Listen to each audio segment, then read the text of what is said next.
Yeah, there's a lot of background noise coming. All of you keep muted, excepting the person who is going to be talking.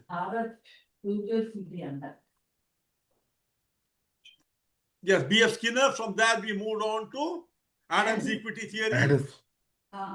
Then we moved on to Rooms. Broome's expectancy theory. From there to Rooms. then Herzberg. Herzberg's two-factor hygiene and motivator factor. And from there, we went to Maslow. Maslow's hierarchy of needs. It was at this stage that the first major twist came, right? Yes. What And was then, it? pardon?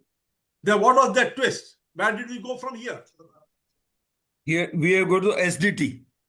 No. Goal We went alignment. to Locke and Latham's goal-setting theory. Yeah.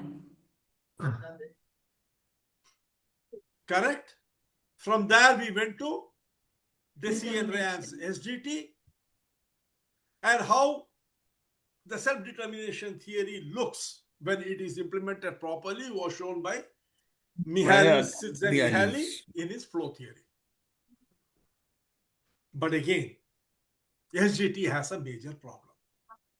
The problem is it defines exactly what will make a person engaged. Mihaly could show us how exactly you will feel when you are thoroughly engaged. But is it really self-determination? Because even now, it is the company or the employer who is telling you what you have to do.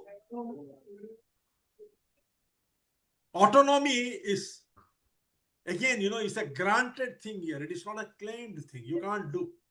And one of the major problems with Csikszentmihalyi's flow theory was his entire research was conducted on artists, painters, self-employed people, children who had all the authority and the power to decide what they wanted to do.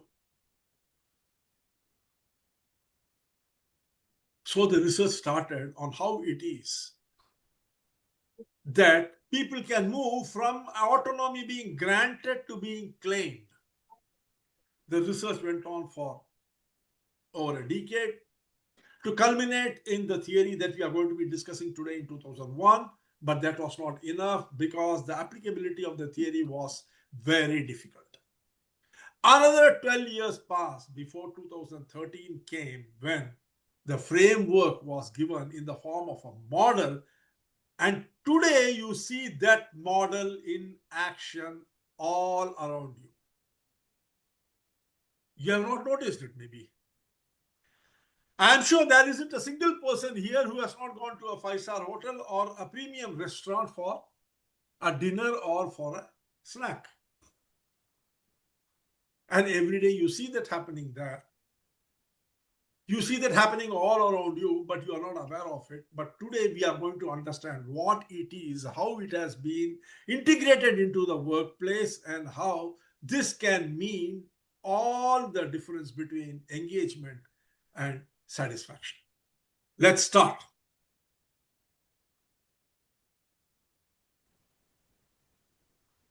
Our journey so far.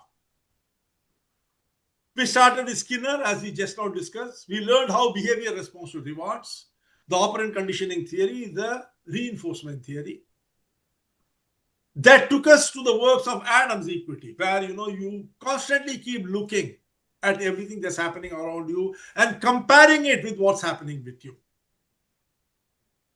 You are rewarded, but you want to know what the other person was rewarded. And if that person's reward appears more alluring and more to you, then you feel demotivated. And that is when, the Bloom's theory came in, the expectancy theory. You're constantly calculating in your mind, is this what I want to do? Will this get me the results if I do this? Will the results be to my liking? The expectancy theory. It was at this stage that the research done by Herzberg, the two-factor theory, the hygiene factor and the motivator factors came into light. Even though the theory was propounded before Bloom's, It came into sharp focus at this stage. Some things will not give you motivation, but will at least prevent you from being dissatisfied. It did not stop there. It was at this stage that another theory, which was propounded earlier by Maslow, the hierarchy theory of needs, also appeared. People found that it is a ladder which you climb step by step. You have to first satisfy your lower needs before you can reach the higher needs, culminating in self-actualization and transformation.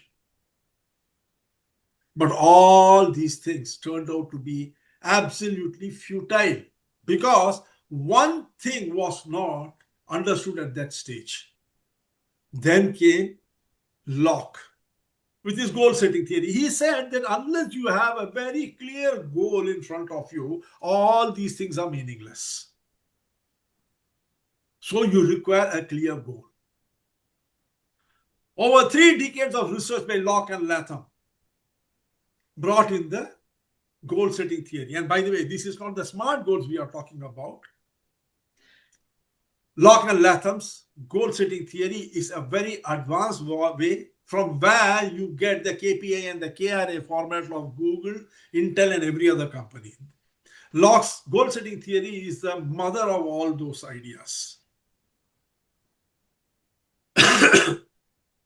But even this did not give them the result that they wanted.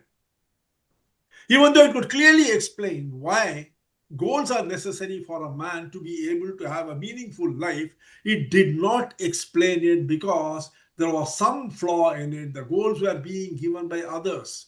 That brought in the SDT theory, the self-determination theory of Deci and Ryan, who invited us to look even deeper into goal setting, into human need, to own our actions, to prove in what we do, and to belong where we work. He talked about autonomy, mastery, and relatedness.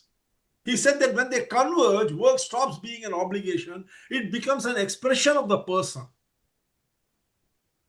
This explained everything.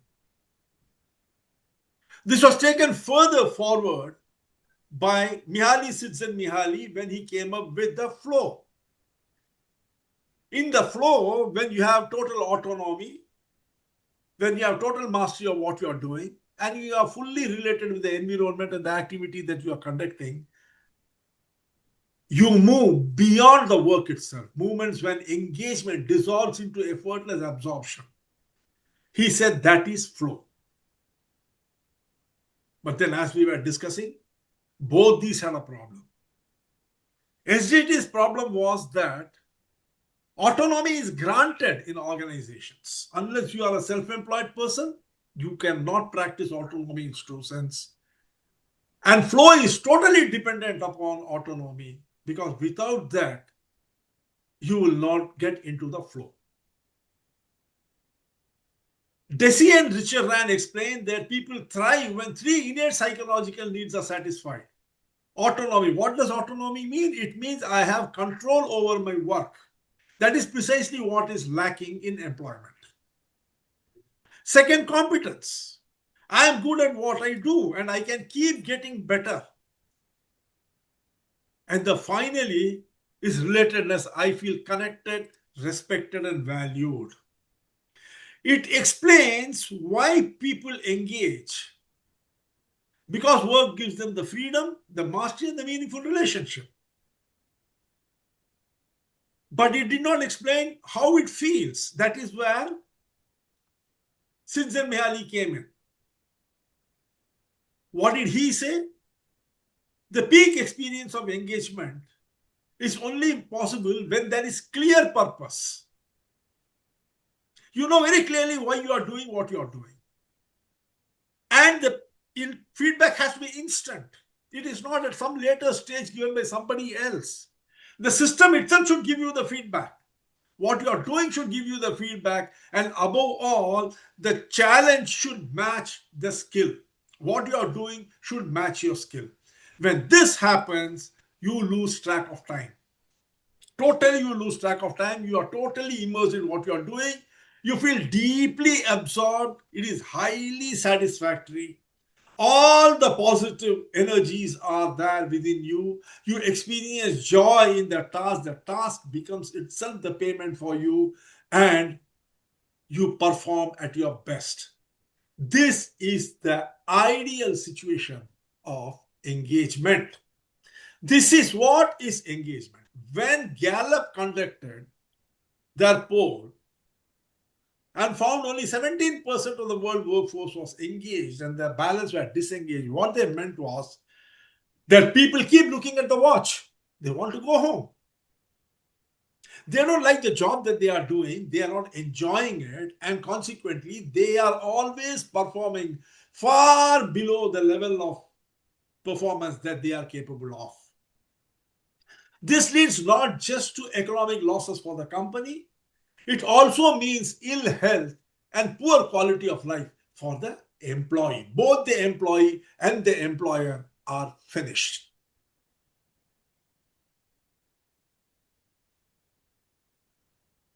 Now, friends, research started. People went back to the drawing board. And let's see what they found. Today's case study is about that. Now, take a screenshot of this because you will be discussing all these things. So kindly take a screenshot. Let's not waste time. Rohan, a middle-level data analyst in a logistic company, had began to feel increasingly disengaged. His work felt routine. His productivity dropped. He was mentally checked out by noon most days. He comes to the office. He has to go back only in the evening, but he is already checked out by noon. His manager, Meera, noticed that while Rohan was technically sound, his energy was missing. And she gave him only one instruction. Do whatever you need to do to enjoy your work again.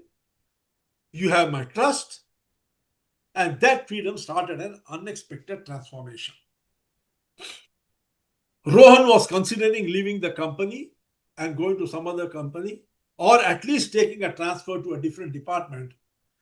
But now he postponed that. And the next morning, instead of complaining, he looked closely at his weekly tasks, his work. He asked himself 3 questions. Which part of my work drains me? Which part gives me energy? Which task use my strength the most? He noticed that he enjoyed breaking complex problems into patterns, created automatic dashboards, mentoring juniors, connecting data to real business decisions. Take the screenshot. He disliked repetitive reporting, unnecessary meetings, raw data cleanup tasks. So he quietly rearranged his workday. He scheduled the most meaningful tasks in the first half of the day, automated 2 reports that took him 90 minutes a day, and requested his team to batch inquiries instead of pinging him throughout the day. He did not change his job. He changed how he approached it. Rohan then asked a deeper question. Why does my work matter? Earlier, he saw himself as a report generator. He reframed his identity as the person who helps the company make smarter decisions with data. This shift changed his attitude completely. He started presenting insights rather than numbers. He took pride in his contribution. He now entered each day with purpose, not obligation. Rohan also rethought his interactions. Instead of waiting for requests, he proactively reached out to the operations, finance, and warehouse teams.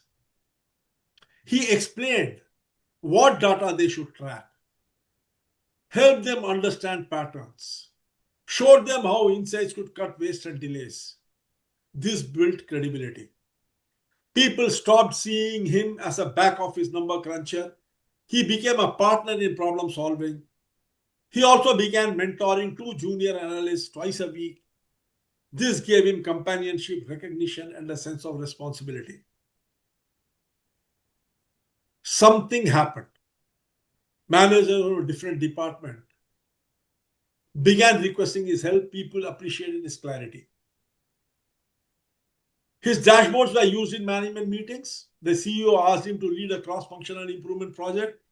Rohan did not ask for a promotion. It happened because of the value he created. Within 2 months, colleagues noticed a drastic change. Rohan worked with joy, not pressure. His output doubled without working extra hours. He said he often lost track of time while building models. His creativity surged. He found elegant solutions that earlier felt impossible. His energy influenced the team, and others also became more proactive. What did Rohan do? How did this transformation take place? I want you to identify the 3 things which he did, which are the foundation of what we are going to be discussing about. Is it clear? Just 3 things I want you to discuss about what he did, which are the foundation of what we are going to discuss, the foundation of how to convert self-determination theory and achieve flow.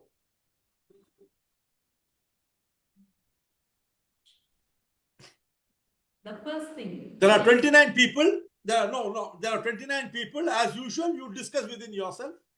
I am giving you 20 minutes. Discuss and arrive at the solution. One of you can become the moderator, the other can note down everything, and then at the end, one of you can present it. Please.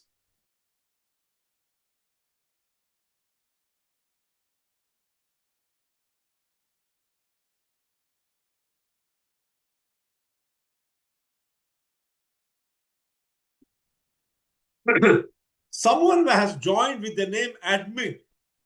Yeah, who is it, please? May I know? Who is admin here? Yes, sir, you unmuted. Can you please change to your name?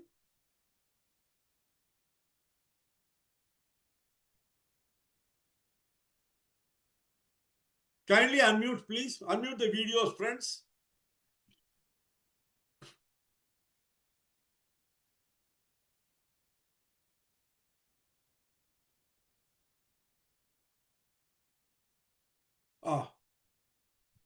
It is, who is admin, please?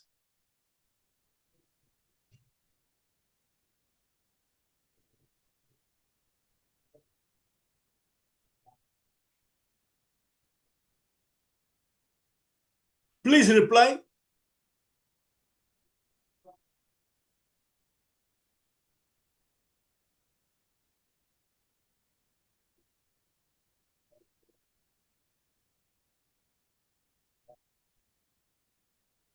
I am unable to hear you, Mr. Admin. Who is this?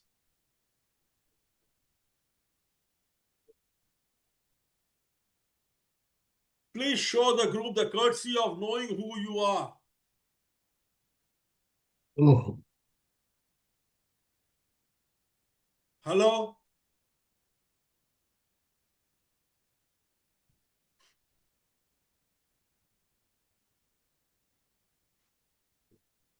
Okay, you can continue the discussion. The person is not willing to let us know. then maybe. Okay. हाँ जी योगेश साहब. Yogesh ji. Yes, sir. You are muted, sir. You are muted. Yes, sir. You are muted, Yogesh ji. Yogesh Jain. Yes, sir. So you become our leader. No, I'm not. This area, I'm not so strong on HR. Okay. Okay, Surya Narayan ji. Yes, sir. You kindly take I will charge. note. I will. Oh, no problem. I will take. You can note and present. Okay. Okay. Okay. So we have to. So everybody has read the case study. We have to identify three things. Just now, Arun Saab has told already three things. First is autonomy, second is competence, and third is relatedness. These three things Arun Saab just told today. And autonomy is, intrinsic motivation. Competence is growth and learning. You must be competent, and relatedness is, so you have to be related, social motivation. So anyone, please raise your hand who want to say something. So I Yeah. noticed these three things. Anyone who wants to, please raise your hand, and then Surya Narayanji, he will note down Yes, all I this. will. Yeah, I will write down whosoever may we speak, and then I will also give some three tips which I have seen. The No, Surya Rohan's. Narayanji is noting down. You please speak whatever you want.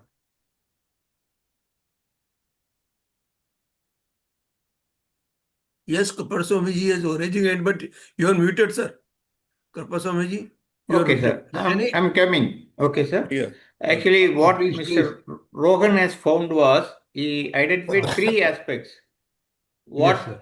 What his work is draining him, draining what the work is draining. He identified three aspects mainly to overcome. Okay, work drain, and which parts of my work drain me, and which parts give me energy. Second one, and the third one is what is strength? What is his Give me- strength the most? Give me 3 points. energy. he has to- Energy, and which third? What the Third third is point? strength. His strength. He identified his strength. Which part? Sorry, First, which work. parts of my work drain me? Which parts give me energy?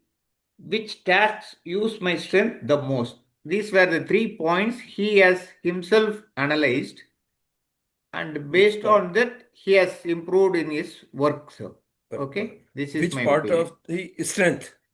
Yes, sir.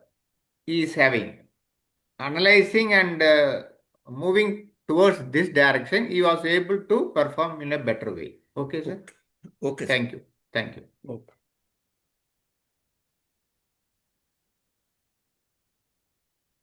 Yes, sir. Yes.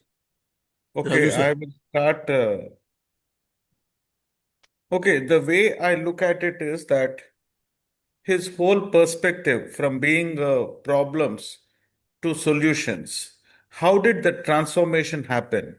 That transformation has happened because his perspective on the overall scenario has changed. He started looking at things with different glasses. Once he started doing it, he only saw solutions. And then, okay, what someone said right now, what Karpuswamy has said, the introspection of what interests him, what drains him is a byproduct. But the key thing over here is the transformation has taken place because he started finding interest or new perspective towards things, which has changed the overall dimension of his attitude towards work. Engagement became automatic. Just repeat, Raju, sir. What are you doing? मैं emotion में बोल दिया अभी repeat हाँ, करने के तो माथुर मुश्किल है माथुर साहब उन्होंने बोला है आपको you have been given the feeling choice what you want to do control over your actions you have been given attorney you have been given so that gave him lot of power once you are given the autonomy you are given the power to do whatever your choice what you want to do. his perspective towards the same situation is different, has changed, which has resulted in the transformation. Okay. Okay, sir. I will try to. Feeling connected and belong. Hello. Yes, sir, Nageshwar ji. Yes, Ji. So I think he worked proactively to have the dashboard which gives a clarity to the management. That is one important thing he has done. And the other department colleagues also attracted towards his work. They also get help from them. So he has very good understanding with the other departments. Second one is problem solving. He is very keen in problem solving and mentoring the two boys in his department. So he worked without any expectation, it says. So these three things makes him to get his promotion on his own. It came by own, not through any recommendation or like that. Yeah, this is my point. Yes, sir. The- First, you said clearly. Yeah, just a minute. There are a number of others who have raised their hand. Mr. Ram, please tell. Yes, sir. Thank you very much. I hope you can hear me okay. Yeah, we can hear. Yes, sir. Okay.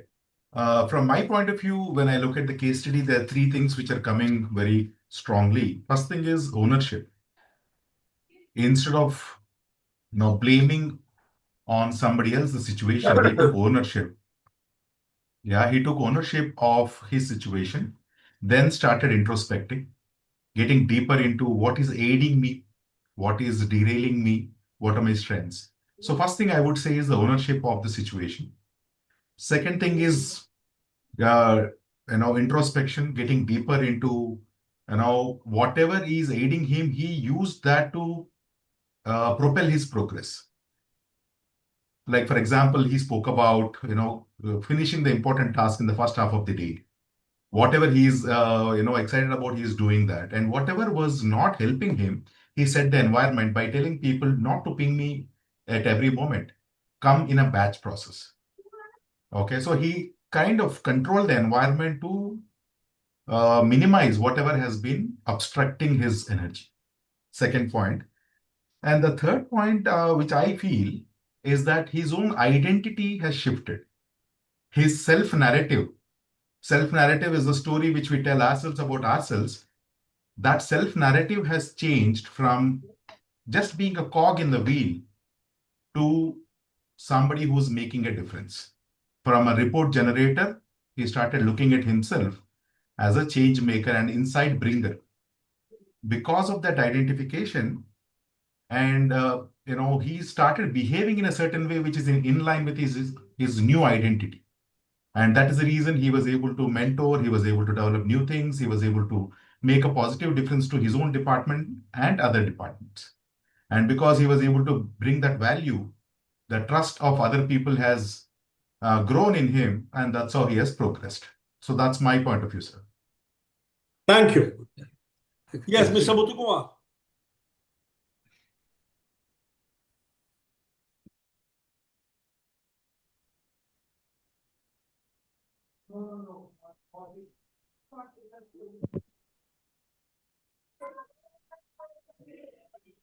Am I audible? Yeah, you're Yes. audible. Okay. So, sir, from my end, what I believe is he identified his problem in deeper way by doing some analysis and all.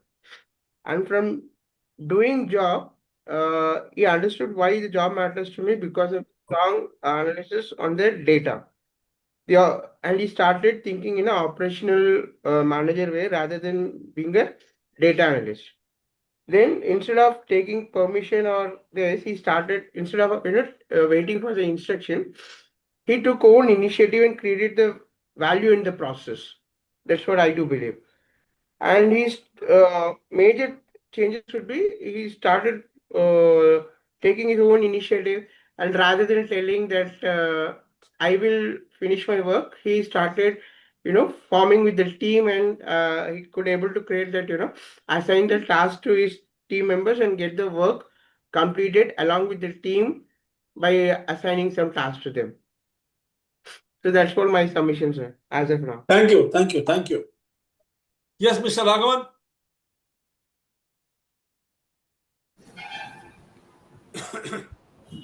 The assumption here is he was competent, skilled, and confident. So based upon this, he looked for freedom to operate and get empowered. So he went to his boss and told his predicament. That resulted in that he aligned himself to the organization structure, and whatever effort he put, he saw to that it will contribute to the organization further growth. Thank you. Okay. Yes, Mary ma'am. Rohan introspected to find out what helped him. That means that he made a self-analysis of his strength area, what gave him energy, and what drained his energy, and what in which part he was strong enough. Then this analysis helped him to change his approach, and therefore he was able to reframe his identity from report generator to change maker. Therefore, he was able to reach out to other departments proactively. Because of this, these travelers, they bought all the tickets. इसलिए waiting list कम नहीं हो रही है वो पूरा, और I think वो लोगों को पूरा होने के बाद ही पता चलेगा. Then they put also the same geography, they are coming पूरा travel.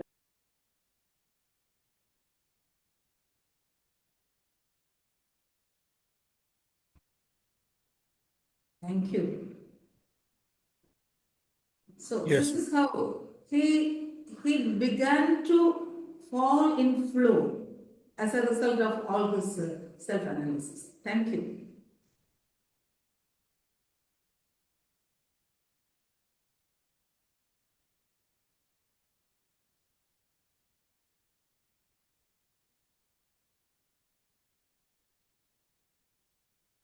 Sir, you are Arun sir, muted. you're on mute. Bhaveshji, would you like to give your opinion as to what exactly he did, the three things? Yes. First, Yeah. autonomy. Autonomy gives him the full control and ownership feeling for the work. That leads to the creativity where the work he works for the solution rather than the problem. Right? And he feels relative while he is that is why he looks for the other department works and he is in the flow. And finally, self-satisfaction gives which gives him satisfaction is give him promotions without asking. That leads to the self. Then that's it. Okay, thank you. Thank you, sir. Kishorji, Mr. Kishore Kumar.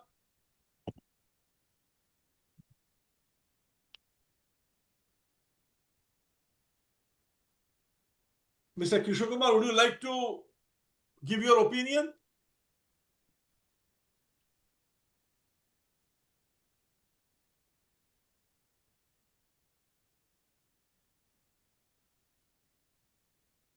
Anyone else here who would like to come forward?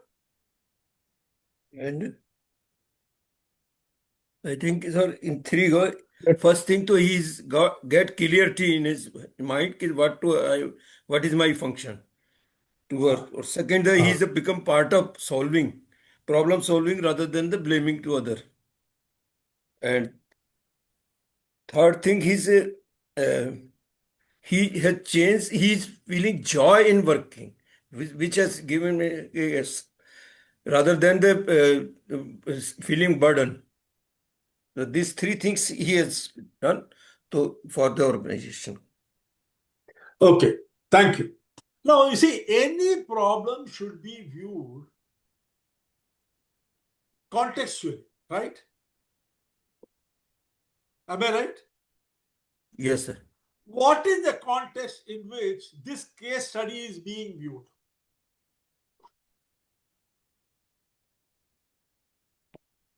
This case study construct is based upon requirements thrown up by the self-determination theory and the flow theory. Am I correct or not? Yeah. The researchers were trying to understand how the obstacles created in implementation of self-determination theory can be overcome and how a state of flow can be achieved. Okay. Now, how is a state of flow achieved? The greatest example of a flow that we see every day in our life are children playing. Yeah, small, 2-3-year-old children playing. What are they doing? They are totally absorbed. The mother keeps calling them. They can't even hear what she is telling. Am I correct or not? Yes, They sir. can't hear. Then what happens? The mother goes and starts shaking. Are Suno, I am telling you, listen to me. They break out of a zoned out area that they were in the state of flow. The mother asks, what are you doing? What do they say? They say, I am making a plane. I am building a castle. They are not playing. In their mind, they are doing something extraordinary. They are in a different domain. They are in a different cognitive domain. So, one of the requirements to be in flow is what?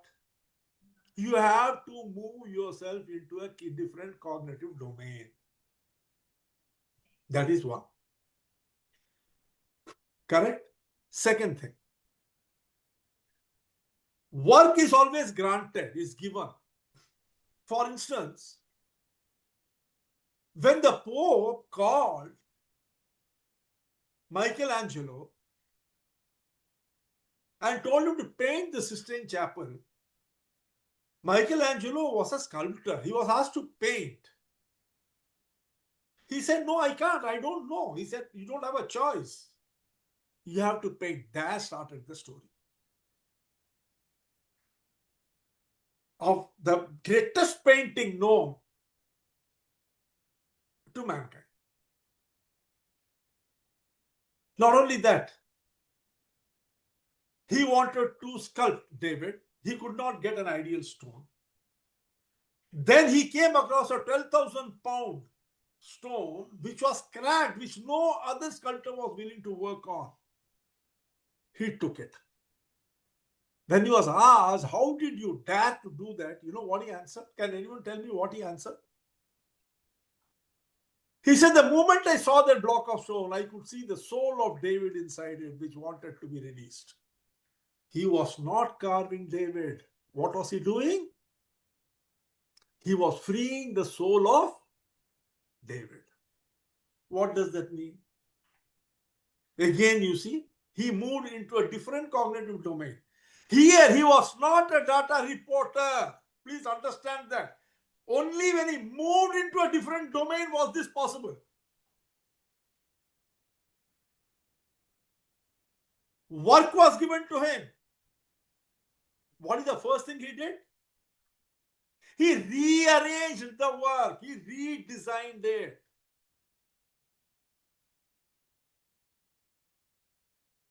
So there are three different things he did which created the state of self-determination leading into flow. What is the third? The third was the one which had the highest impact.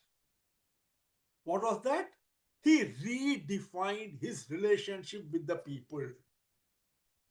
From just giving data, he shifted to helping with insights. Have you read the full thing properly? Yes, he improved interactions with other departments. Yes. He improved interactions by what? By not being a data number cruncher. He started negotiating.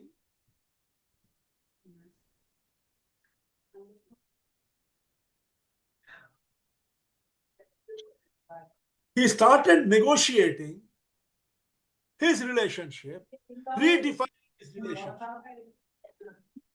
Please, all of you, mute your phone because I can hear background noise. Let's see, what did Rohan do? The first thing he did was he shaped the work around his strengths and interests. He rearranged the work. The work was the same, but he rearranged it. He automated those that could be automated. He asked his colleagues to ping him in batches, whatever they wanted. He started attempting that which was his strength so that, he could find enthusiasm in it. In other words, he started shaping the work around his strengths and interests so that it was no more work, it was play for him. Second, he reframed the meaning of the job. He was no more a data analyst he was not someone who was working with data. He was working with insights. He was creating insights for the organization. And third, he reshaped his interactions to build better relationships. He started making impact on the people's life. When he did all these three, he fulfilled all the criteria for getting into a state of flow. He moved into a state of flow, a zone where work matched his skills, challenged him just enough, and gave him a sense of purpose and mastery. He had created a role that energized him every day.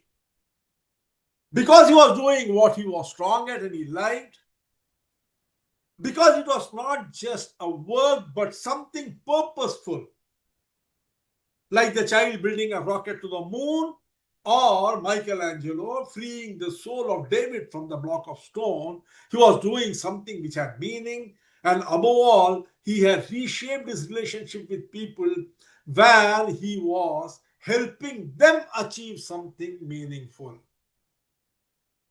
This got him into a state of flow. This is precisely what SDT wanted to achieve, and when that is achieved, the flow is what it looks like. Over 2 decades of research on how this can be done brought about this theory called the job crafting theory. How to transform your job. Amy of Yale University and Jane Dutton from the University of Michigan proposed the job crafting theory in 2001. They fundamentally changed the way we think about employees. Not as passive receivers of the job description, but as active shapers of their own role. Is it not necessary for us to understand how they hit upon it? Why did the need for job crafting arise? Because at that time, in early 2000 or late 1990s, the concept of job description had already been introduced. Peter Drucker had already spoken about management by objective. So companies were practicing job description, and in the process of doing that, they made the one cardinal mistake which people always make. In the value discussion that we have had, we saw one thing. What is it?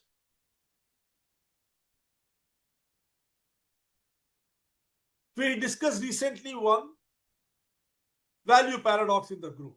What are the value paradox? Ease and struggle. Ease and struggle. How does that fit into this here? How does that fit into the concept of job description?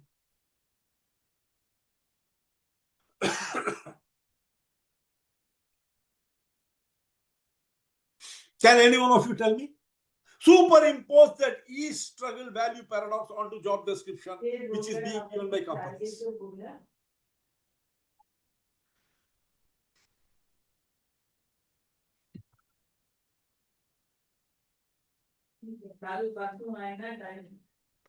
That who is it whose background noise is keeping on coming?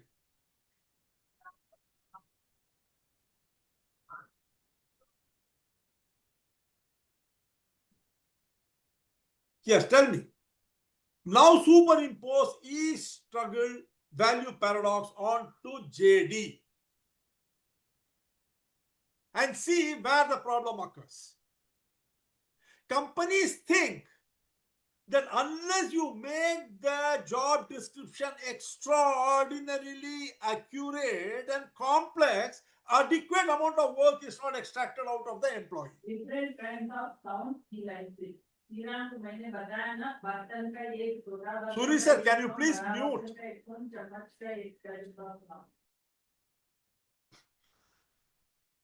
Okay, the E-struggle value paradox, when imposed upon the job description, companies tend to make job descriptions extremely granular, trying to point out everything that the employee has to do, and in the process, they make it very, very complex. They think that unless we make it extremely complex, we are not extracting the maximum amount of work out of the employee. When the job description becomes so very granular, what happens? Autonomy goes off. Total autonomy is taken away because you don't give any scope for freedom for the employee. Ownership dies. Ownership dies. The employer tells you everything that you have to do. In other words, job descriptions became extremely rigid. What is the outcome of this? Even people who are extremely engaged, they stagnate. As it is, the number of people who are engaged is very low. When you make it extremely rigid, what happens? They stagnate. And those few who are very innovative, initiative-driven, risk-taking, they already do a certain bit of modifying of their jobs. That means people are already informally modifying their jobs so that they could do it well. When Amy and Jane saw all these three, and they saw the self-determination theory and Csikszentmihalyi's flow theory, they combined all these three and found the solution, which was job crafting. How does job crafting work? There are three angles to job crafting. Number one is the task crafting. Whatever is the physical labor that you have to do, you change the scope, number, and method of tasks. If necessary, you add a few number of tasks to it. You change the scope of the task, and you change the method by which you do it. Because you see, ultimately, it is the outcome which is important, not the output. Amount of work you do is not important. What is the result you get, which is important. So, the first thing is task crafting. Second is relational crafting. You change the interaction and relations you have with the people with whom you are working. So, because you see, ultimately, who you work with, the environment is very, very important for you to be working happily. So, changing these interactions, changing the deliverables makes a lot of difference to how you feel in your work. The third is cognitive crafting, changing the way you perceive the job that you are doing. These three help people find autonomy, competence, and relatedness. This matches Deci and Rand's self-determination theory.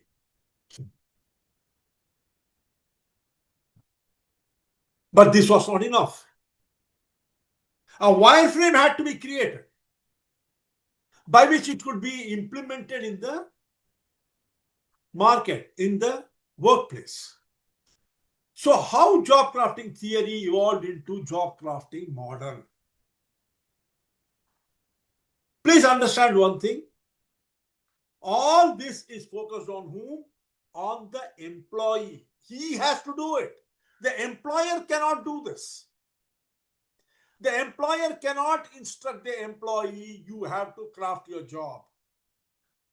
You have to cognitively rethink your responsibilities. You have to work on the relationship, your relationship association with your colleagues. The employer cannot instruct. Then again, then the self-determination theory goes, for a toss. So it is the employee himself who has to do it. This is where the challenge came. This is what took 12 years to decipher. They found out how this can be done. What is the solution? But 12 years of further research from 2001 to 2013 brought them to the job crafting model. What is that job crafting model? The first one is reflect. Why you craft what you want. This is the first step. What does it mean?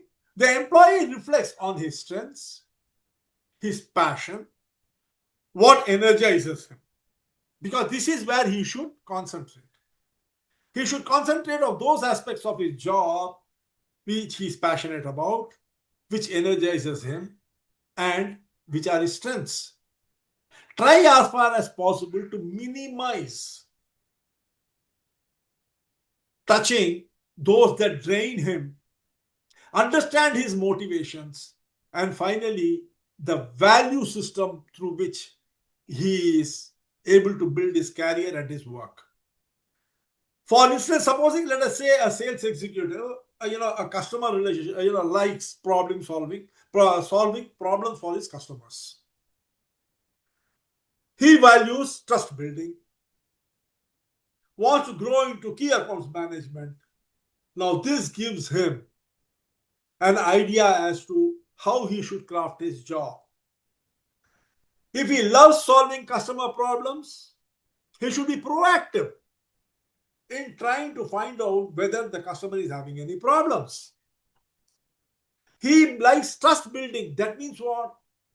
By not finding out the problem that the customer is having, he should be proactive in solving it so that the person will develop trust on him. He likes key account management. So he should, once having done that, maintain a record of it and constantly keep in touch with this person. This is how he can build a key account and move towards key accounts management. But since he dislikes paperwork, he can, delegate that to someone else, or he can dictate it and then get it printed. Today, everything is possible. So he should reflect why you are crafting and what you want to achieve. The second is map the current job to what you want to do. Draw a visual map. What are the various activities that you perform? Who are the various people you interact with? What is the purpose they see in the role that you are responsible for? What are the high energy tasks? What are the low energy tasks? What are those tasks which you have to perforce do? What are optional and expendable jobs? How many of you will agree with me if I were to tell you that 90% of the time, the jobs that we do are expendable jobs?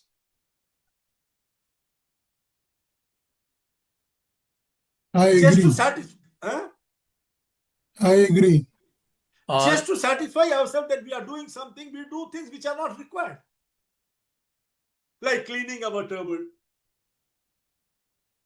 creating indexing, generating reports which no one is going to read, filing, Deleting junk files.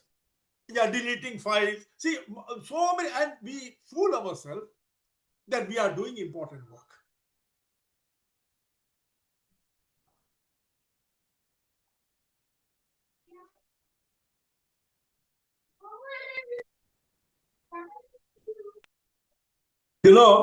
Just out of the way, I recently happened to meet a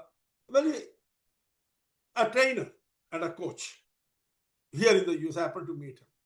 Now that person was complaining that he is always hard pressed for assignments. He's not getting assignments, and then he was asking me, "Sir, how should I go about it?" I asked him just out of interest. I asked him, "So what do you do to ensure that you are successful? You must be doing something." He said, "Sir, I've got so many decks, I've got so much of content, this, that." I asked him, "Do you generate it yourself?" He said, no, sir, everything is available in the market. Now tell me, will this person ever succeed? Huh? How much of time he is wasting going around collecting content which has been created by someone else, which is going to be sub-mediocre, and he is getting comfort out of it that I've got a lot of content. Is that the purpose? how much of time he has been spending and wasting, and then they complain, that I'm not getting forward in my life. So as a student in engineering college, we used to go to the fairs and engineering exhibition and used to collect the catalog on each stall, feeling that we will gain a lot of knowledge out of it, which we never turned back the pages also after coming back. Most And of the us, best thing you could have done at that time is go sat with friends and had a peg of whiskey or something, and you would have enjoyed life then. most of us are doing like this, sir. Most of us. So that's what I'm Most of telling you. us. See, 90% of the time we are doing expendable work. We are not doing one sincere, honest day's work, and we complain we are not happy in our life. How the hell will you be happy? Huh? There is this saying in Hindi. बोए पेड़ बबूर की तो आम कहां से होए? बबूर की पेड़ में तो बबूर ही होगा ना. आम चाहिए तो आम का पेड़ बो. Or like some great politician said, चीनी चाहिए तो चीनी बो, गन्ना क्यों बोते हो?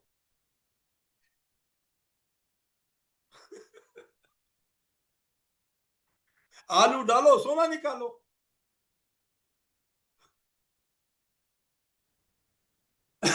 So map the current job. Understand the various aspects of your current job. The third, choose interventions in 3 domains. Don't try to intervene into everything. Select 3 domains: task crafting, relational crafting, and cognitive crafting. In task crafting, what you should do? Add, change, sequence, or modify the task that you are doing. Most of the time, we are on autopilot. Most of the time. We do something and we continue doing it in the same way. We don't experiment with it at all. And in the process, we get bored. Second thing, relational crafting. Change whom you interact with and how. You don't have to keep interacting with the same people in the same way. Daily interactions can be changed to weekly, weekly can be changed to daily, weekly can be changed to monthly. You can change how you interact with people for best result. The third is cognitive crafting. Instead of saying I'm selling goods to people, you can think I'm helping people find value in their life. It's not wrong. Reframe the meaning and purpose of the task that you are doing. It will give you tremendous amount of strength. It might look very childish, but remember one thing. There is a child within us, and this is the child which decides whether you are happy or not. Everyone has a child inside him, even now. At the age of 100 also, in the last breath also, the child will be there telling you what you should do. Honor that child, it will give you happiness. Honor the child's wish and it will make you comfortable and happy. And the child is a dreamer. It started off its earliest conscious journey by making a rocket to the moon with a bottle of Coca-Cola, empty bottle of Coca-Cola and a straw. It made a rocket to the moon. Do you remember? That child is still there. The damn child still wants to make that rocket. It wants that rocket to go to the moon. Allow it to do that.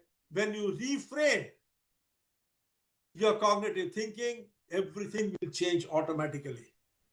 Finally, the last step is the implementation plan. 2 small experiments. When you have decided how you want to craft your task, start doing it in a small step. Have a 90-day plan and then slowly, step by step, do it. Week 1, what all you will do, how much you have progressed. Week 2, what all you will do, how much you have progressed. Week 3, what all you will do, how much you have progressed. Then keep making corrections. When you do this, you find that your work has become meaningful. This model was introduced in their paper and toolkit job crafting exercise. And it's still there in the University of Michigan Center for Positive Organizations. This is the guiding spirit of most companies, leading companies like Google, of all the companies today. All successful companies follow this procedure. Let's see. Let's take it a bit more into detail because this model is the backbone of employee engagement. Reflect. Why you reflect on what you want? Their strengths. You reflect about your strengths, your passions, what energizes you, what drains you, what are your motivations for doing what you are doing, what are their values. Your motivation could be, some people might have very simple motivation. What is the simplest motivation for working? Simplest motivation. No Freedom to operate. So you Freedom are to working, operate. you are working Mr. Recognition. Raghavan, because you want Paycheck, freedom to operate. paycheck. Correct. Who said that paycheck? Bhavesh, Huh? Bhavesh. Bhavesh, no wonder you are from Gujarat. You hit the nail on the head. Absolutely right. 99.99 recurring percent people work for money. The balance 0.00001% work for money, but they don't know it. So 100%, that is the most fundamental reason for working. That is their motivation. Imagine. The moment you articulate it, that I am working because I need this money, what it does to your work. Will you play with it?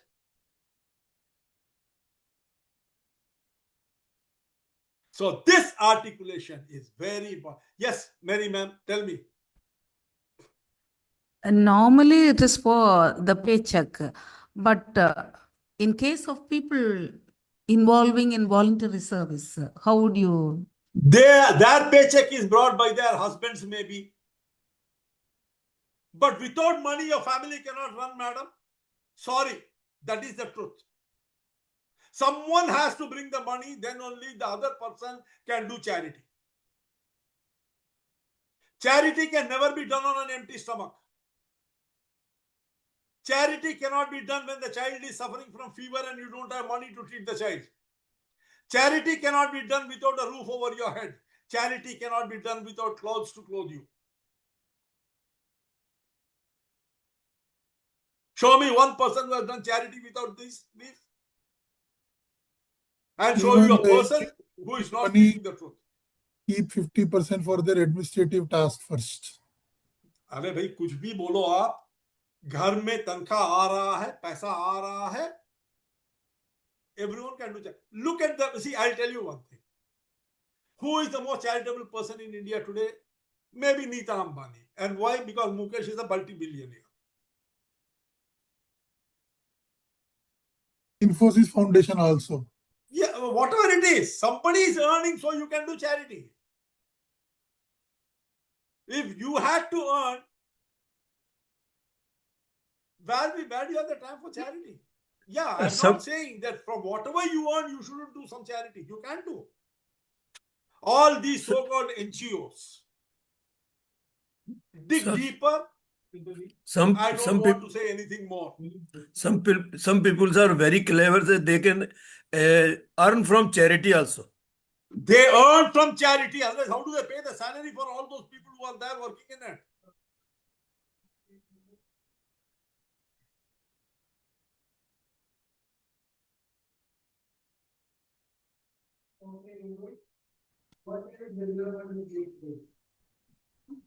This reflection gives direction for crafting. The strength, the passions, what energizes, what drains, their motivations and their values. Gives them the direction for crafting their job. What it is you need to focus on, what it is you can avoid, you can ignore. Then map the current job, the job crafting map. Tasks that they perform. What are the various tasks they perform? People they interact with. The purpose they see in their role. Why they are doing what they are doing. What are the high energy tasks? What are the tasks which require high energy, high focus, high concentration, lots of time? What are the low energy tasks which can be done without any extra energy, without time? What are the mandatory tasks which needs to be done at any cost? This step makes the job visible for redesign. Then choose the three interventions domains. Task crafting. Add, drop, change, sequence, or modify the task that you are doing. Relational crafting. Change whom they interact with and how. Number 3, cognitive crafting. Reframe the meaning and purpose of task. Implementation plan. What will I try? That is, you have done all these things. Now, what is the first thing you will try? When will I start? At what stage will you start doing it? What does success look like? What is the end point of what you are going to be doing? How it will look like? Because doing without knowing what it is you want to achieve is meaningless. Then what support, resources do I need? You need to know whether you have all the support and the resources that you need to do the task crafting. And finally, what obstacles may arise and how you will overcome it. This is the model. Now, let us take a very simple work and see how it will look before crafting, how it will look after crafting. Mary ma'am, I know you are working with an NGO, but I hope you don't think what I have said and don't take it personal. It is not personal. Okay?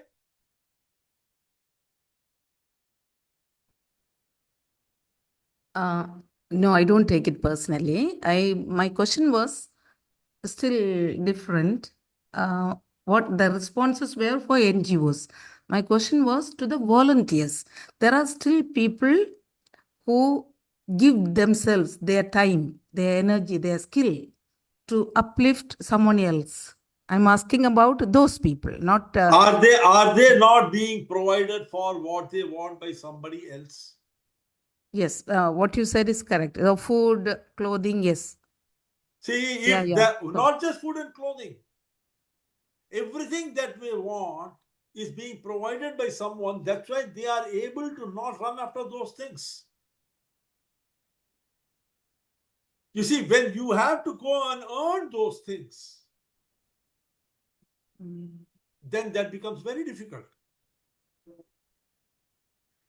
You see, volunteering is possible only when there is someone else working for you. That person is working double the time so that you can spend your time doing what you want to do.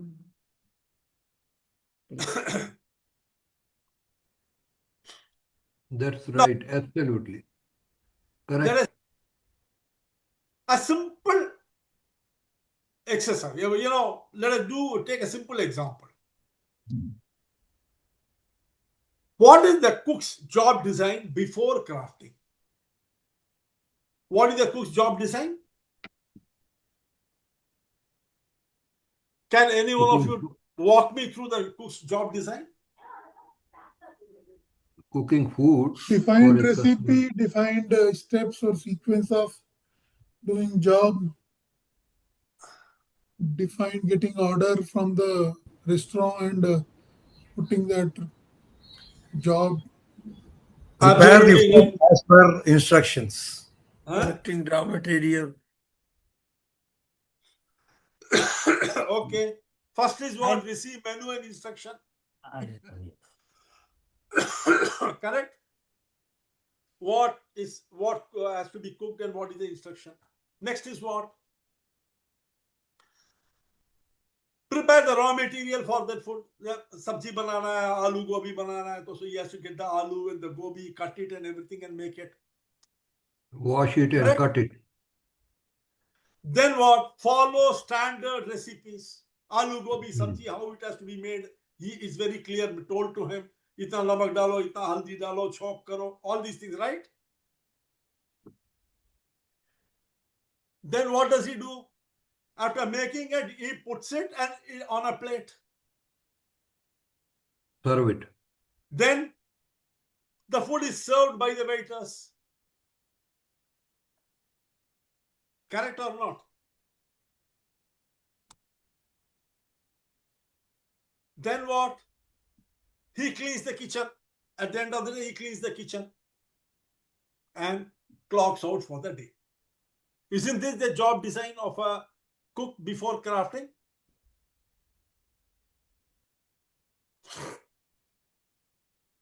Tell me.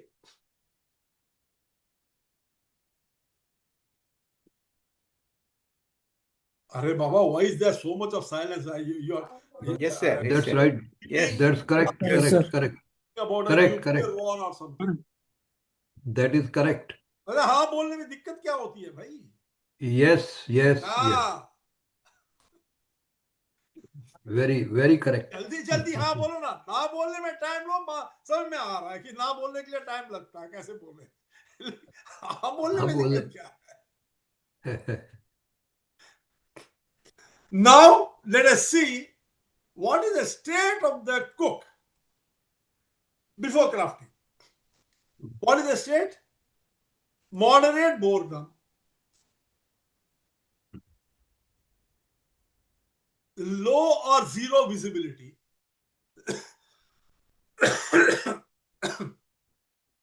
high fatigue. जाके अपने घर में भाभी जी से पूछिएगा तो बताएंगी वो. बोलेगी 30 साल से काम कर रही हूं, कभी देखा है तुमने? Zero visibility. And then high fatigue. Most of the people must have seen in during the corona. तो देखिए, so corona has to come every year for 2-3 months, only then you will recognize your wife. No going out. You know, Yeah, Bhavesh, this gives me an idea. Maybe it was the prayer of all the wives in this world that corona came. भगवान से प्रार्थना की होगी कि हमको तो यार Maybe, पहचानता ही नहीं है. maybe. है कि नहीं? Maybe that is the reason why corona came. And strong prayer by the all homemakers, especially. Oh, yeah. No going out. Okay, high fatigue. उसके बाद क्या है? Limited autonomy. भाई आलू गोभी तो एक ही तरह से बना सकते हो ना. Then joy level is 4 to 10. 4 out of 10. बहुत low joy level. And meaning making तो और भी नहीं है. 3 out of 10. This is the situation. Now tell me, is job crafting possible for a cook?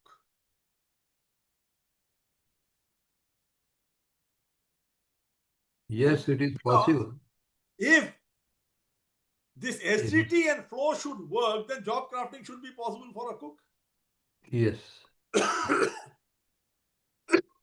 In fact, in one of my programs, I had even created a job crafting for an office peon who takes letters and to the courier and collects from the letters from the post office. It is even possible that to such a level you can go. That is the beautiful of job crafting theory. Now let us see how this cooks. How many of you, I'm sure all of you have gone to 5-star hotel or very, high level Michelin star restaurants or restaurants which are of great, sophistication. गए हो ना? क्या देखते हो वहां पे?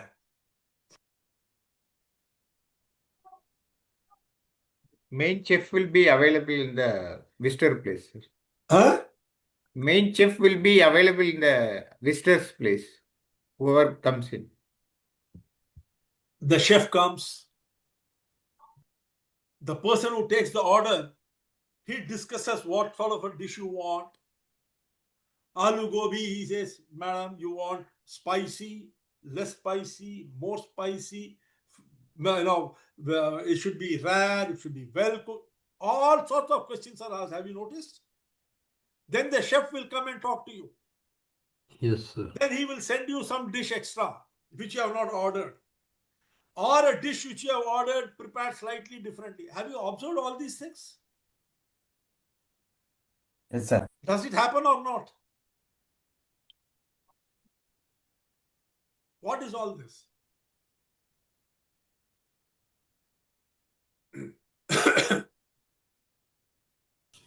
He wants to be happy doing his job. Then he will send you some dish which you have not ordered as a compliment. He will show his competence that I can make this also. Yes. Empowerment. That is what is called job crafting. So now let us see, after crafting, how does the job look redefined by the cook? Task crafting, changing what the cook does. He prepares a new signature dish, 1 or 2 chef specials daily, uses personal creativity. You must have seen in all these major restaurants, you have chef special, which is recommended. Even if you don't order it, you get it sometimes. Redesigning workflow. He redesigns the workflow. Batch prepping to save time. Multiple items they cook together to save time. Introducing personal techniques of marination and presentation style. Marination is how do you get the raw material ready for cooking. Soaking it in brine water or salt water or hot water or vinegar and all those things. Marination is a process by which the raw materials are prepared for before the final cooking. And then the presentation style. Presentation is done in an extremely sophisticated manner. Participating in menu planning, collaborates with the owner for seasonal items, collaborates with the customer for the type of taste they want, collaborating with the server so that he can come and serve you the way he wants. They ask you which product you want, which order you want first, which they should be given next. All these things they discuss with you. Should I bring the soup along with the main course, or should I bring the starters first with the soup? Should I bring the soup or should I bring the starters? All these things, they collaborate with the customer. The chef collaborates with the owner. They collaborate with the supplier to ensure that all these things are changed. And then introduces a feedback loop. Creates a comment part for each dish or comes and talks to you. Tracks which dishes get best response. I think 2 days back, Yogesh ji had posted something in the group. How many of you have read it? Do you remember, Yogesh ji, what you had posted?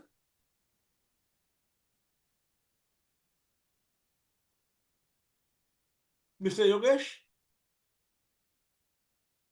Yes, sir. What did you post? Something on a similar type where in my consulting, I am strong at No, interacting with people. no. I am talking something related to what we are discussing now.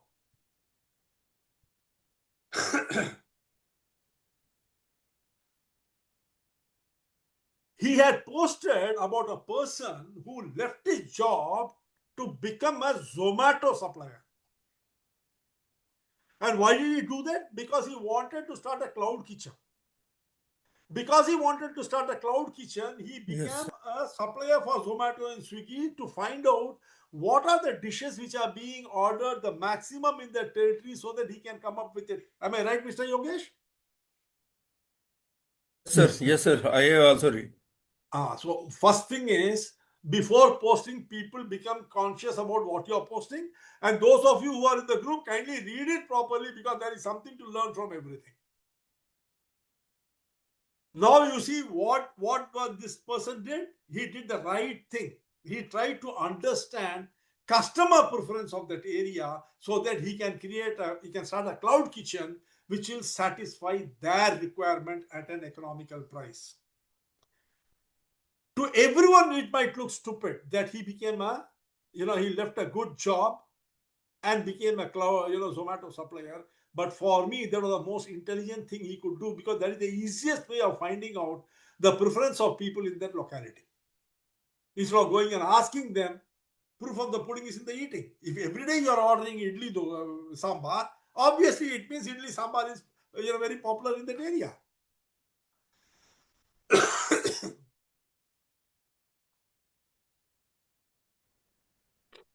So introducing a feedback loop, track which dishes get the best response, and that cannot happen till he comes out and starts talking. Number 2, so the task of the cook is not just cooking, making signature dishes, redesigning workflow, participating in menu creation and planning, and then taking the feedback. All these form the task of the cook, which each one of them he can craft to make his work more meaningful. Then relational crafting, changing whom the cook interacts with. Direct interaction with customer, that is the best way. Understand from the horse's mouth what the horse wants.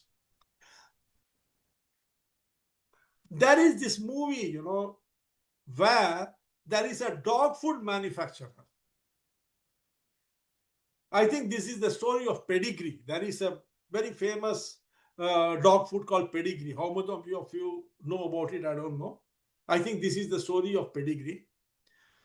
So you see, the dog food manufacturer faces a lot of competition from others. He has a major meeting. And, in the meeting, they are discussing strategies of how to ensure that the best type of dog food can be manufactured and marketed. A lot of consultants are there. Everybody, all sorts of discussions are going on. At that time, what happened? The manufacturer's son, a young boy who was approximately about 5 or 6 years old, 5 years old or 4 years old, I don't know, that boy landed up in the office. He wanted to meet his dad, and then he was so young, that no one could say no to him. If he was a bit older, they could have told him that daddy is in a meeting. So they let him, he went there. He was eating a chocolate, and then he saw everyone. Then he asked daddy, what's happening here? The father, to humor his son, he said that, son, we are trying to find out what will be the best food for a dog. What do you think the boy said? Yes, Mr. Karpusamy. What do you think the boy said? He said, Dad, why do you require a meeting for this? Ask the dog. He asked for the dog to give the best food. So he said, ask the dog, it will tell you what is the best food. So they brought about 5-6 dogs and gave them different types of food they were planning. The one which was most accepted by the dogs became the food. And that is what Pedigree is, the highest selling dog food in the world today. So you see, when you go and talk to your customer, you know what exactly he wants. Because he is the reason why you are there. Direct interaction with customers. Who is the second most important person in all this? For the cook, the first most important person is the customer. Who is the second most important person? Waiter. Correct. Absolutely right. Bang on target. Waiter. Engaging with waiters, because they are the one who are going to carry the food that you have prepared and serve it to them. If they make a mistake there, the best of food can become a mess. And if there is a mistake in the food also, if the waiters are engaging enough and if they are intelligent enough, they are well trained, they can ensure that the acceptance is better.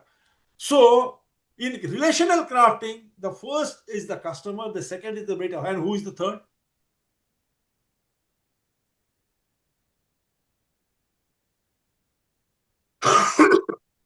Who is the third? Maybe the cleaner.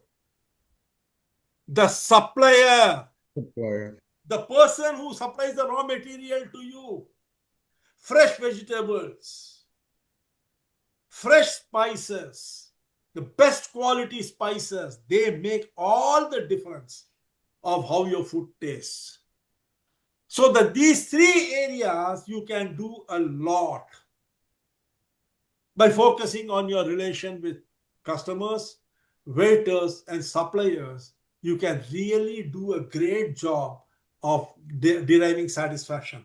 And then finally, we come to cognitive crafting, changing how the cook thinks about the job. In this case, the cook does not see himself as a cook. He sees himself as an artist. And he shifts the focus from the food to customer happiness. Now he does not measure success by speed, he measures it by smiles. How happy he has made the customer. Now you see the change, the total cognition of the cook has changed. I am an artist whose focus is making my customer happy and ensuring that they leave from here with a smile, broad smile on their face. Now see the emotional state after crafting. He has high autonomy, high creativity. He gets the recognition from customers. He has a sense of identity. I'm a chef, not just a cook. Joy level is very high, 9 out of 10. And above all, sense of meaning is 10 out of 10. The whole thing, a cook, has been changed after job crafting. You can do this in your job. You can do this in the job of your team members. How to implement job crafting in the organization? We will see two things. One for the organization, one for the individual. How can you do it in the organization? Self-reflection. Employees answer what task energizes me, what tasks drain me, who supports me, who blocks me, what unique strengths do I bring to the job, what meaning do I derive from my work. Then, crafting ideas mapping. Employee lists 5 or 7 ideas under tasks I can modify, relationships I can change, meanings I can reframe. What meaning can you reframe your current job as so that it makes it purposeful? Third, conduct low risk experiments. Encourage employees to try small, safe steps. 1 new relationship a week, 1 task automated or delegated, 1 mindset reframed at a time. Then you come to conversation. You as a manager or anyone who is a manager and leader, he needs to have a conversation with his employee. What are the team goals? How it is aligned with all these things that you are discussing? What are the key performance indices? How you can achieve them by doing this job crafting? What is the customer value? When you do these things, what is the value that you are generating? For the employee, the company is also a customer. Let us not forget that. For the manager, the employee is a customer. So what is the value of this job crafting to the company? And what is the value of the job crafting to the employee? This conversation every team leader, every manager should have. And finally, institutionalize it. Add job crafting workshops. Maybe you can have a job crafting workshop once in a month for maybe 3 hours, one Saturday afternoon. Scrap everything else. The entire company has a job crafting workshop. Conduct quarterly reviews on the outcome of that. Reward crafting-led experiments and improvements. So that, B.F. Skinner, operant conditioning theory, reinforcement theory, what gets rewarded gets repeated. Celebrate employees who create value beyond formal roles. Give them high exposure. Give them added mentoring responsibilities. Those who are able to do this well. So over a period of time, you can create a job crafting culture in your organization. One of the systems called the buddy system, you must all have heard, which was introduced by Google, is very famous for this. A step-by-step strategy to introduce the job crafting model. Set the tone. A simple 20-minute conversation. An entrepreneur can have a 20-minute conversation with the person or with the entire team, with his team. Tell them something like, I want everyone to enjoy their work more than their, and use their strengths better. Tell them you have the full freedom to shape your work in ways that help you perform better and to stay energized. Make the announcement that they need not fear. You are willing to give them the permission. And this opens the door for job crafting behavior. Only thing is, don't use the words like job crafting. One-on-one conversation with each of your employees. With each of your team members. You can have a one-on-one conversation on this. Maybe a 30-minute, asking them what part of the work gives you energy you like. What is it? Which part of the job drains you don't like? What skills that you think you possess which you are not using adequately? What small changes will make your daily work better? What is the purpose of these questions?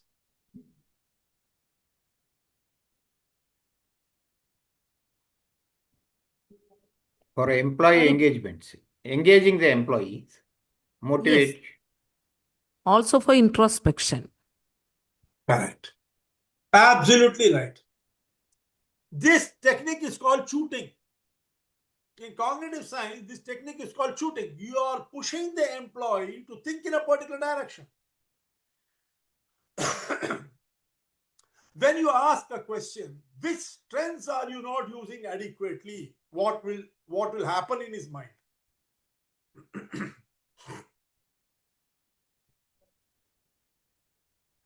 He will come out with these ideas. No. If I were to ask you, Mr. Kalpusamy, what strengths are you not using adequately in your life today?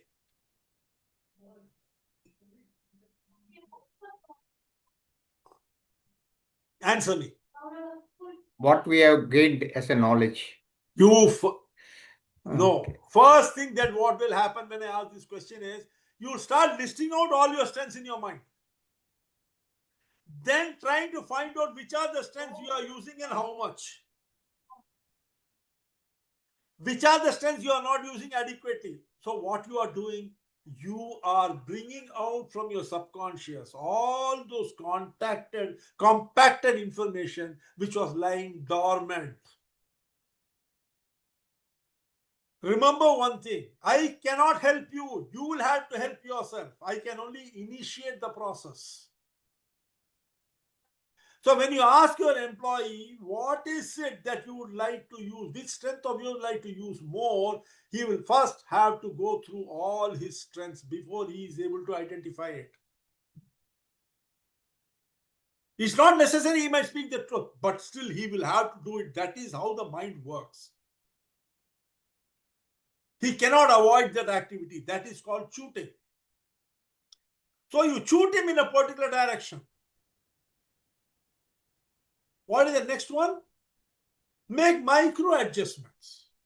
Once he has given you the answer, based on the conversation, the entrepreneur makes tiny changes, reassign tasks according to strengths. One person loves customer relations, shift him more to customer calls. Another likes numbers. Maybe you can shift him to data crunching, number crunching, or bill creation. Someone hates admin. Help them to automate their work or redistribute it to others. Permit a certain degree of flexibility so that they don't feel burdened.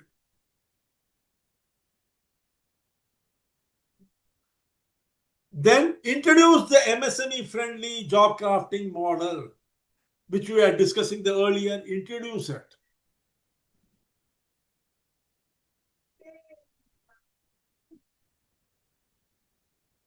Empower through small experiments. Allow them to do it, to make small experiments with what they are doing so that they don't feel threatened. And small experiments will not be very costly if they fail also. And which they definitely will fail sometimes, and they see that it is not costing them anything, they develop greater trust on the management, greater trust on the company. Weekly 10-minute check-in. Every week, check in with them as to what is happening with their relationship, modeling, crafting, task crafting, and cognitive crafting, what exactly is happening. Celebrate small wins. As smaller wins come up, give it better, visibility. Celebrate it so that people understand that even small things will be accepted and celebrated. Create a culture of trust and autonomy. This will automatically create a culture of trust and autonomy. Now connect this to purpose. That is where the cognitive crafting thing comes. Connect them to the purpose. Hail the things that they have done.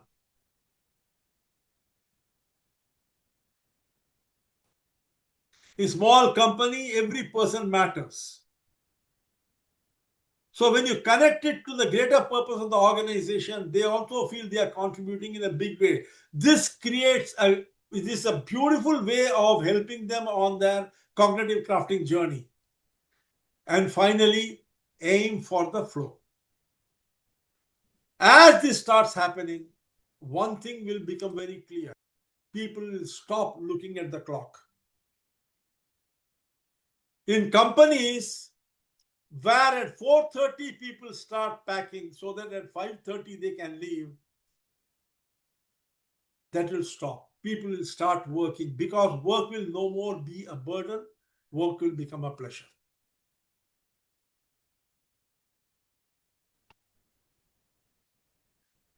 Can you tell me who this is?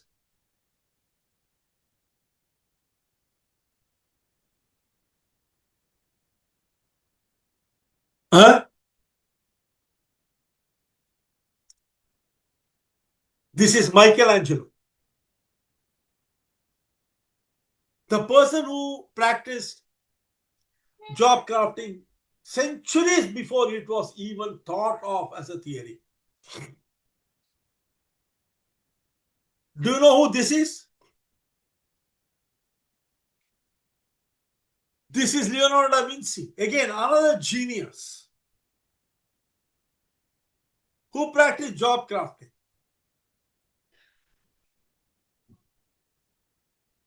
Everyone knows this person, right? Steve Jobs, another master of the art of job crafting. All these three are not there, but now I am going to introduce you to that one person who still practices, and today he is the only $1 trillion package person in the world. Can anyone of you tell me who it is? Elon The only Musk. person in the world whose Elon job. Musk. Warren Buffett? Elon Musk. Elon Musk. Elon Musk. His package is $1 trillion.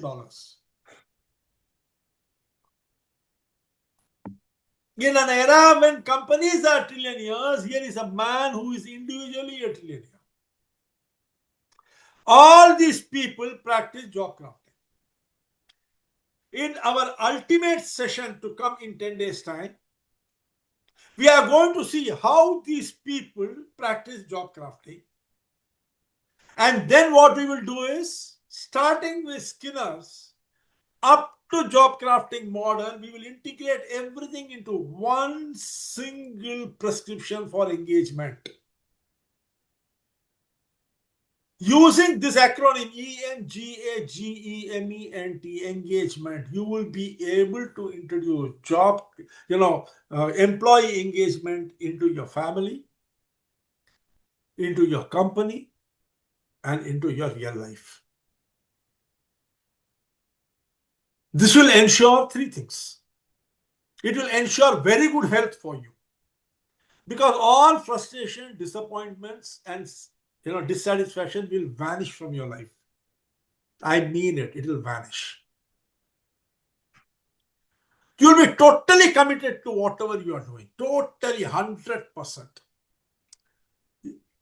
24 hours will fall short for you every day. Second thing, you will succeed in everything that you do. Everything literally you will succeed in doing because you will do it out of passion. You will do it from your strengths. You will do it from your interest, and you will energize everyone around you. So failure will not be a possibility or an option. And the third thing is, when you're happy, when you're successful, abundance and prosperity automatically follows.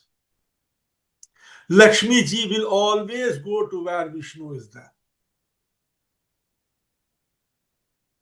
And Vishnu is the epitome of happiness and prosperity. See you all in the next session, the final session of employee engagement, where we will see how job crafting is practiced by Michelangelo, Leonardo da Vinci, Steve Jobs, Elon Musk, and then who is the fifth person to practice it? Ourselves. You. Ourselves. Absolutely. You.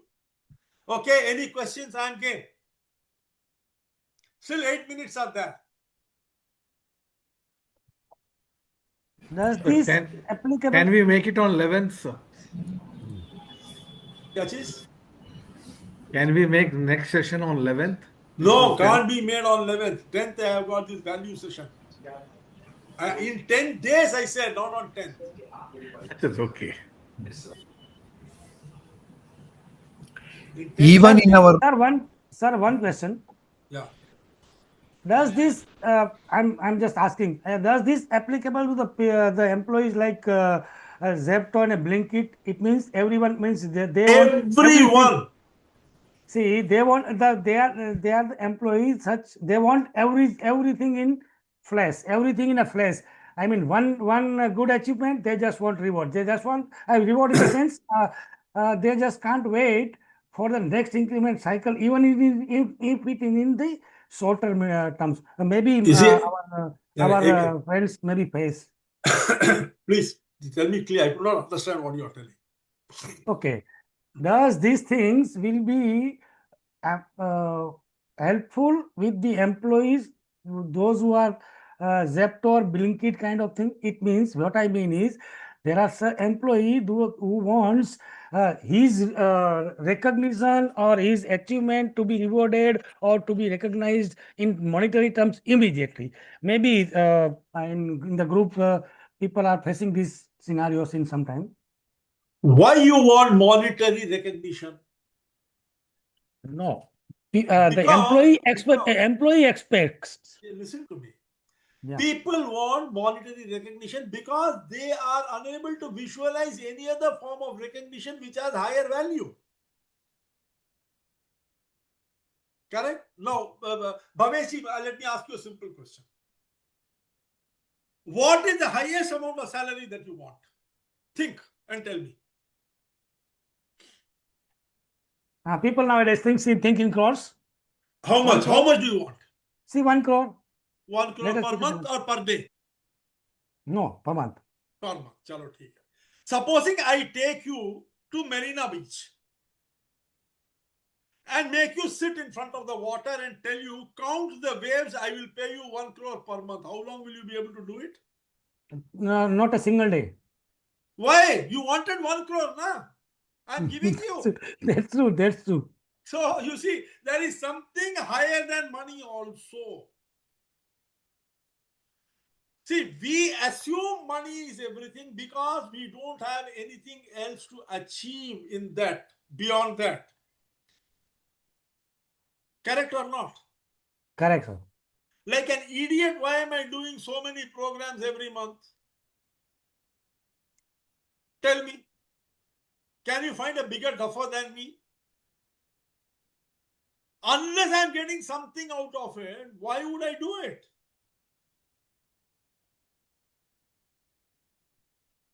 Let me Inner joy. Inner joy. I enjoy, that's why I'm doing. And second thing is, please understand. Before I give this program to you, do you know how many times I practice this? No. Try once and see. Then you will understand how difficult it is to continuously talk 10. non-stop for 2 hours and maintain the same energy and the level of messaging. 10 times you. Minimum. And the entire program has to be created by me, otherwise I will not be able to give. So amount of labor is enormous. Do you think I'm doing it for money? No. Any duffer in this world will know that after 26 years of CEO in a multinational company, what will I do? Eat money every day. So you see, there is many things beyond money. Many things beyond money. Those Blinkit people, they want money as a recognition because they have not been shown what is possible. Imagine, let us take the same example of the person who left his job to become a Zomato supplier. Did he come there for money? No. He came for the information. So information became more than money for him. And that is that instance of an incident where a Zomato supplier started eating the food which he had to supply. Their hunger became more important than money. So you see, when you introduce people to job crafting, introduce it in your company, introduce it in your life, it starts changing.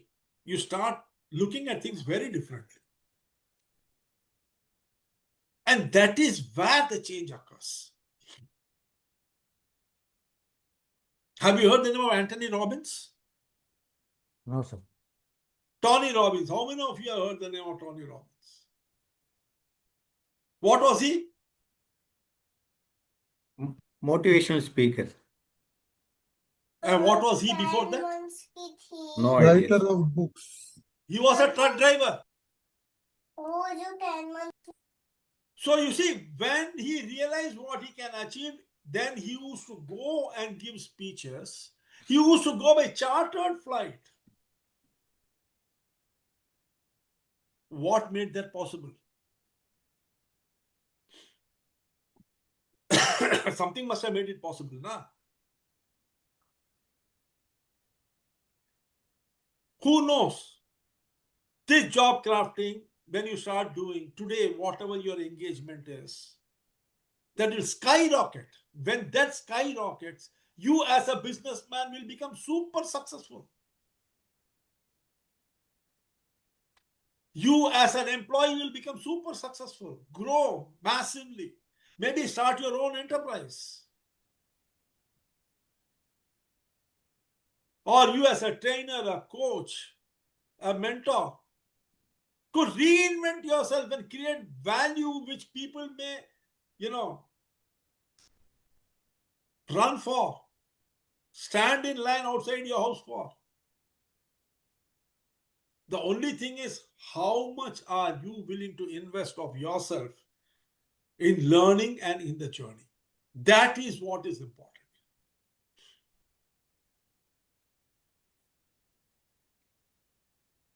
When I was a student in BHU, we used to say, Ganga बह रही है, वो तो रुकने वाली नहीं है. या तो आप किनारे में खड़े रहो, देखते रहो बहती गंगा को, या उतर के अपने पाप धो लो. दोनों संभव है. खड़े खड़े साइट सीइंग करो या उतर के अपना पाप धो लो. आप कौन सा करना चाहते हो?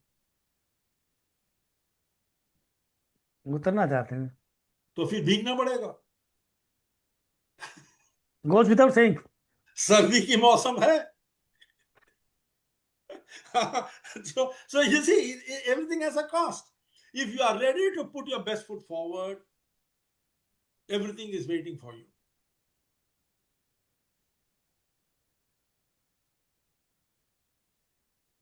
Understood. Understood, sir. I am absolutely sure यदि आप इस चीज को प्रैक्टिस करोगे तो कोई आपको रोक नहीं सकता.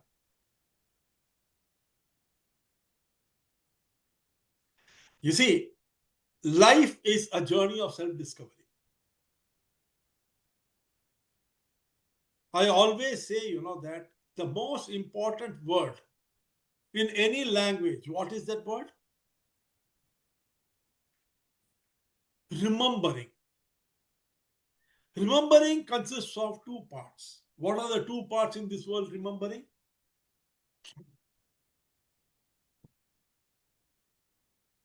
Re and membering. That is reconnecting with your inner self. The inner self knows what it wants, but we are disconnected from it. That is the reason, we keep looking outside for everything.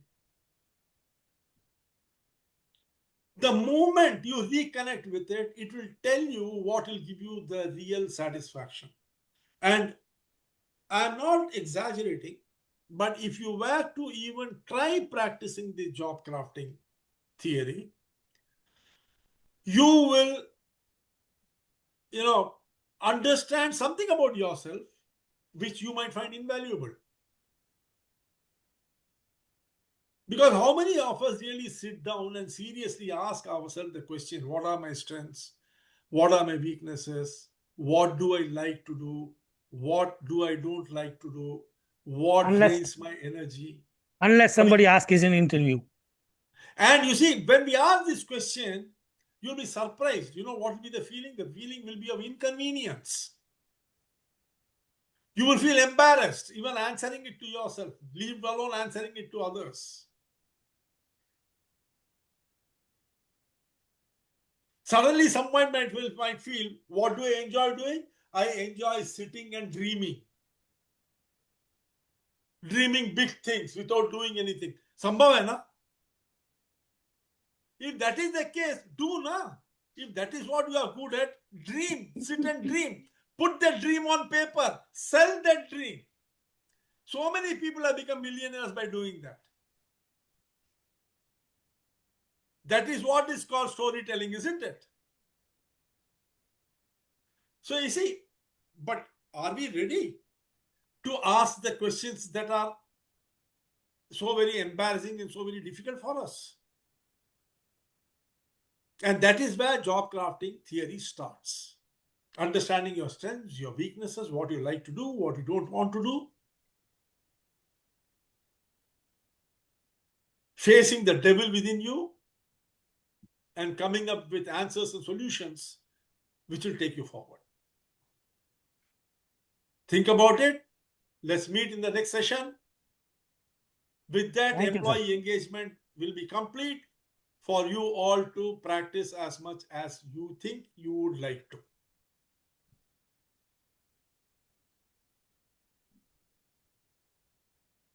What about the real estate industry employees? What? Can I see you? A.R. Snehal.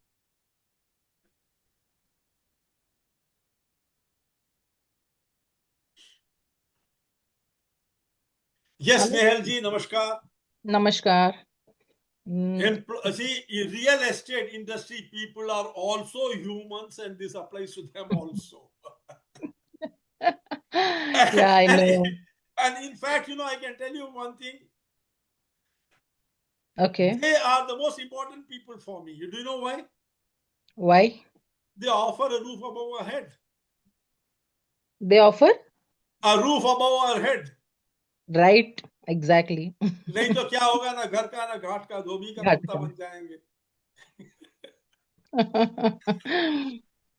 True, sir. Real estate is a very, very interesting industry, a very maligned industry, AR for Lots of architect. myths floating around. But definitely, Yes, sir. Yes, I'm architect.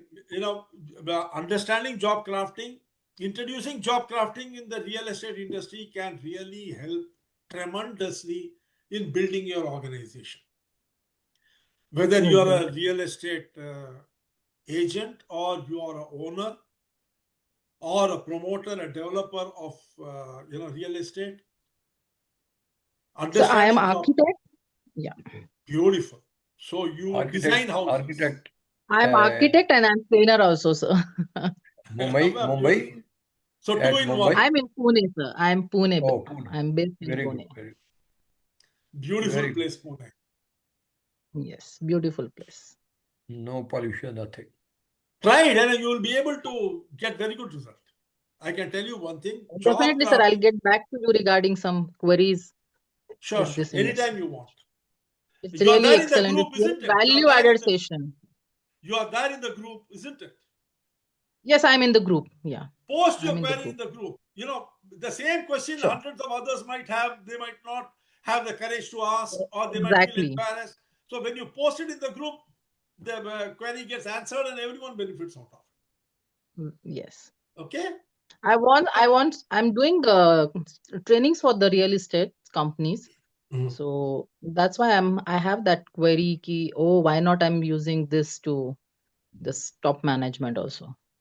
Definitely, it will help you a lot. I'm telling you, tremendously, it will help you, because when you introduce job crafting into your team, you break the shackles that each one has got around them in terms of conditioning. People True. have Yeah. conditioned to think that this is their work. It is not. Mm. Work is a very fluid environment. You can make whatever you want out of it. Right. See, we are all tuned to think in terms of output, not outcome. The Yeah. moment you can shift to outcome-based thinking, you find limitations are gone. Never think in that way, sir. Yeah. Yeah, limitations are gone. Yeah. Outcome means If you it will think have my some. job is from 9 to 5, it is output. But what It's all output. can you achieve between 9 to 5 is the outcome. Outcome means it will create impact on, on the Impact, people. not effort. Yes. Impact. Impact, yes. Talk of impact, not effort. Supervisor गाली दे देगा तो भी लक्ष्मण काम करेगा. हाँ बिल्कुल. हाँ, measurement सही से लेगा. बराबर. उसमें मिस्टेक नहीं करेगा वो. हाँ. बिल्कुल नहीं करेगा. Yes. Okay, folks, thanks a lot. Impact means transformation, total transform करेगा. मजा आ जाएगा. मजा आ जाएगा. सांस ले पा रहे हैं कि नहीं आप? वहाँ दिल्ली का तो हालत बहुत खराब है स्वामी सर. हाँ जी, कहाँ पे? Thank Delhi. you so much, Arun sir. Delhi Thanks तो a बहुत lot. बुरा हाल है. Everybody has cough here. Everybody, for last many days, AQ 500, 600. यार देखो, 1000 नहीं होगा तो मुझसे बात मत करना. Everybody is a passive smoker, Anil ji. Everybody is coughing. Everybody is a passive smoker. Yes, last 4 days I am also down. There's a lot आपका of तो pollution. चेहरा सब काफी फूल गया. Take care. नहीं, मैं तो I आ get up जाओ at ना 4 यहाँ. o'clock. क्या कर रहे हो वहां पे बैठे बैठे? मैं क्या करूं सर? यहाँ आ जाओ फैमिली ना. है ना. फैमिली यहाँ है. क्या फैमिली है? फैमिली तो यहाँ है आपके. फैमिली न्यूयॉर्क में भी है, यहाँ भी हाँ तो है. वहीं आ जाओ यहाँ. मैडम की सारी किटी पार्टियां यहाँ हैं. सारी इधर उनको भी गुड़गांव. शिफ्ट करा दो. किटी पार्टी की कमी है क्या यहाँ? वो तो मोला खिलाती है हफ्ते में 3 दिन. किटी पार्टी की भी जॉब, तो मोला खिलाती. किटी पार्टी की जॉब क्राफ्टिंग करनी पड़ेगी आपको. ठीक है जी, फिर मिलते हैं. Thank you very much sir. 10 तारीख ग्रेट को सेशन. वैल्यू का प्रोग्राम है. जिनको ज्वाइन करना हो आ जाना. Great session. Okay, Thank you, sir. Bye bye. Bye. Good night. Thanks a lot. Thank you, Arun sir.